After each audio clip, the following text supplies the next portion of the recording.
आज मैं आपके लिए लेके आई हूँ व्रत वाले मोमो की रेसिपी। बिल्कुल नए और अलग तरीके से इसकी रेसिपी मैंने तैयार की है। इसमें मैंने कोई भी कलर या तो कोई भी फैंसी चीज़ नहीं यूज़ की है। घर में रखी हुई बस 3 से 4 बेसिक चीज़ों से ये तैयार होते हैं। और इसका जो स्टफिंग है ना, एकदम तीखा चटपटा सा बनता है और इसी की वजह से जो मोमो है ना, इसका टेस्ट और 2 गुना बढ़ जाता है। तो अगर आप मेरे चैनल पे नए हैं और अभी तक आपने चैनल को सब्सक्राइब नहीं किया है तो एक बार चैनल को सब्सक्राइब ज़रूर से कर दें, ताकि ऐसे ही नई नई हेल्दी मज़ेदार रेसिपीज़ को आप एंजॉय कर सकें। तो यहाँ पे मैंने एक छोटी साइज़ का बीट रूट लिया है। तो सबसे पहले इसको अच्छे से धो लेना है और उसके बाद इसको हम छील लेंगे। और छीलने के बाद वापस से इसको एक बार धो लेंगे। और अब मैंने यहाँ पे ये ग्रेटर लिया है और इसकी जो मोटी वाली साइड होती है ना, इसमें से हम इस बीटरूट को घिस लेंगे। तो इसको मैंने घिस लिया है और अब इसके अंदर हम 1 कटोरी जितना एकदम खौलता हुआ पानी डालेंगे। फिर इसके बाद एक चम्मच की मदद से इसको हम इस तरीके से दबा देंगे अच्छे से, ताकि सब कुछ एक लेवल में आ जाए और जो बीटरूट है वो पानी के अंदर अच्छे से डूब जाए। अब इसके ऊपर एक ढक्कन लगा देंगे और 5 मिनट के लिए हम इसको ऐसे ही छोड़ देंगे। तो अभी 5 मिनट हो गया है, तो इसका ढक्कन हटा लेंगे और जो हमने गर्म पानी इसमें डाला था वो भी थोड़ा ठंडा हो गया है।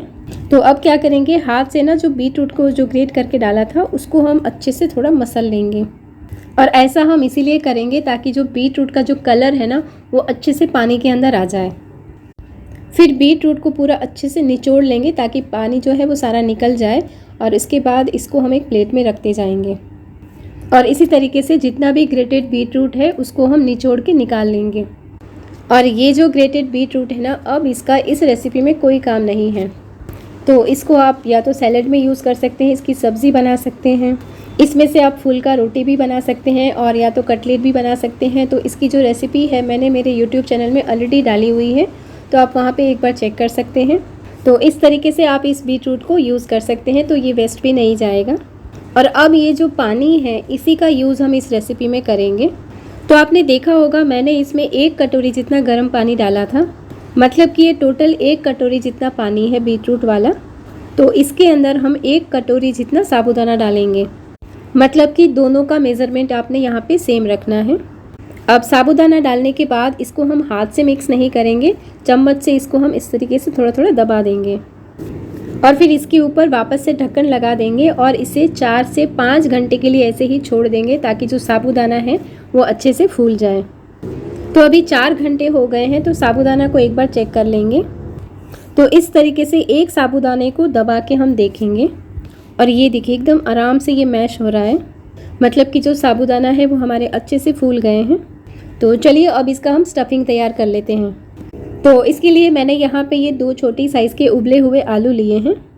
तो पहले इसको हम छील लेंगे और अब जो ग्रेटर की मोटी वाली साइड है ना, उससे इन दोनों आलू को हम ग्रेट कर लेंगे। यहाँ पे आपने एक चीज़ ध्यान रखनी है कि ये जो उबले हुए आलू हैं ये थोड़े से ठंडे होने चाहिए, एकदम गरम गरम आलू यहाँ पे यूज़ ना करें। तो आलू हमारे ग्रेट हो चुके हैं। अब इसके अंदर हम डालेंगे थोड़ी सी हरी धनिया पत्ती, फिर इसमें हम डालेंगे स्वाद अनुसार सेंधा नमक, फिर इसमें डालेंगे 1/4 टीस्पून जितना काली मिर्च का पाउडर। ऐसे इसकी मात्रा आप अपने टेस्ट के हिसाब से कम ज़्यादा कर सकते हैं। अब एक तड़का पैन को हम गरम करेंगे और उसमें हम डालेंगे अनसॉल्टेड बटर। अब क्योंकि हम ये व्रत के लिए बना रहे हैं तो यहाँ पे सॉल्टेड बटर यूज़ नहीं करेंगे और जो बटर है वो अच्छे से मेल्ट हो जाएगा। इसके बाद हम इसमें डालेंगे 1 टीस्पून घिसा हुआ अदरक और साथ में ही 2 हरी मिर्च को एकदम बारीक बारीक काट लिया था वो इसमें डाल देंगे और इसको हम थोड़ी देर के लिए भूनेंगे ताकि इन दोनों का कच्चापन निकल जाए। तो मैंने ना यहाँ पे एकदम तीखी वाली हरी मिर्च ली है, जिसकी वजह से जो स्टफिंग है ना वो एकदम चटक सा तैयार होगा। और अगर आप कम तीखा खाते हैं तो तीखी वाली मिर्च यहाँ पे ना डालें।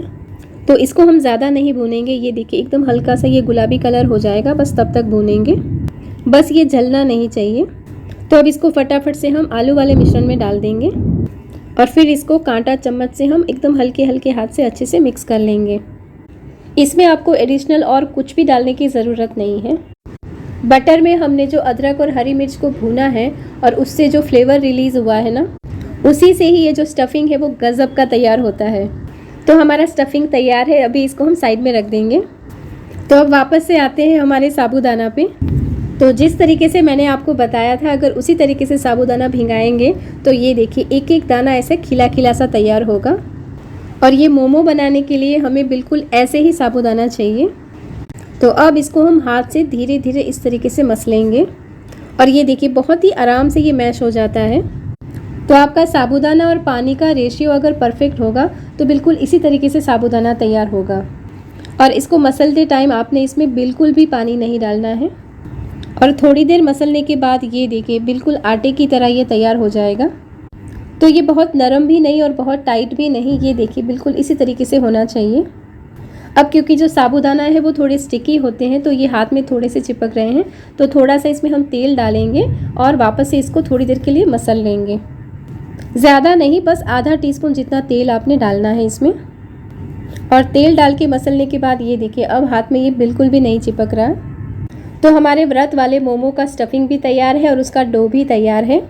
तो चलिए अब इसमें से हम मोमो तैयार कर लेते हैं। तो इस डो में से थोड़ा सा पोर्शन लेंगे और हाथ से इसको थोड़ा सा मसल लेंगे हथेली में डाल के, और फिर इस तरीके से एक टिक्की की तरह इसका बनाएंगे और इसको हम थोड़ा थोड़ा फैलाते जाएंगे। और ये बहुत ही आराम से हो जाता है, कहीं से भी ये फटता बिल्कुल नहीं है। तो बस इतनी साइज़ का हमें इसको तैयार कर लेना है। और इसकी थिकनेस देखो, बहुत ज़्यादा मोटा भी नहीं और पतला भी नहीं, बस इसी तरीके से रखना है। तो अब हमने जो स्टफिंग बना के रखा था उसमें से 1 चम्मच भर के इसके सेंटर में रखेंगे और फिर इसके बाद हम किनारे को इस तरीके से फोल्ड करते जाएंगे और स्टफिंग को पूरा बीच में डाल के इसको पूरा सील कर देंगे। फिर दोनों हथेली से इसको अच्छे से शेप दे देंगे। तो इस तरीके से हमारा ये एक मोमो तैयार हो गया है। तो चलिए एक और मोमो हम तैयार कर लेते हैं। व्रत और फास्टिंग में हम साबूदाना बहुत सारे तरीके से खाते हैं, तो एक बार इस तरीके से भी साबूदाना आप ज़रूर से ट्राई करें, आपको ये तरीका बहुत अच्छा लगेगा। कहते हैं व्रत का जो खाना है एकदम सात्विक और सादा होना चाहिए, और हमारे ये जो मोमो है वो भी बिल्कुल वैसे ही हैं और साथ में हेल्दी भी बहुत ज़्यादा है। बस इसको बनाने में आपने साबूदाना को भिगोना है और आलू को उबालना है। अगर ये दोनों चीज़ें पहले से तैयार है तो फिर इसको बनाने में मुश्किल से 10 से 15 मिनट लगते हैं। तो ये देखिए हमारा दूसरा मोमो भी तैयार हो गया है और इसी तरीके से मैंने सारे मोमो तैयार कर लिए हैं। तो 1 कटोरी साबूदाना से 8 से 9 मोमो तैयार होते हैं। तो चलिए अब इनको हम स्टीम कर लेते हैं। तो एक स्टीमर को मैंने गैस पे चढ़ा दिया है और उसमें हम डालेंगे 1.5 ग्लास जितना पानी।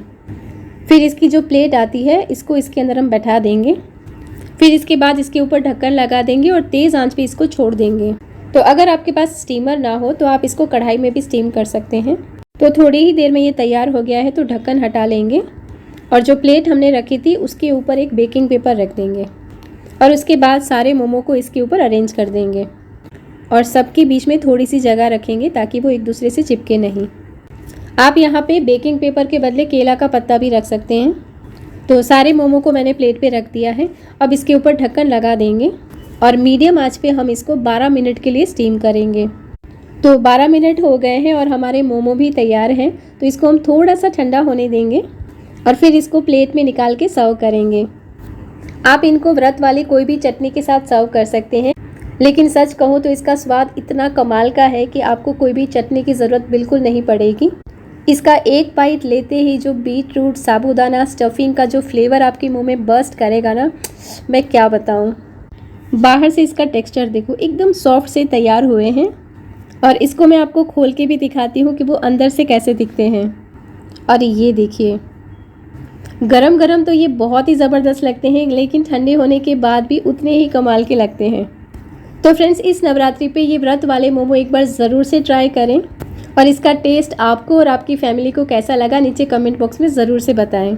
और हाँ, ये मेरी खुद की रेसिपी है, तो अगर आपको ये रेसिपी अच्छी लगी हो, ये मेरी कोशिश अच्छी लगी हो, तो वीडियो को लाइक ज़रूर से करें और इसे शेयर करना बिल्कुल ना भूलें। तो इस वीडियो को यहाँ तक देखने के लिए आपका बहुत बहुत धन्यवाद। फिर हम मिलेंगे बहुत ही जल्दी एक व्रत स्पेशल रेसिपी के साथ।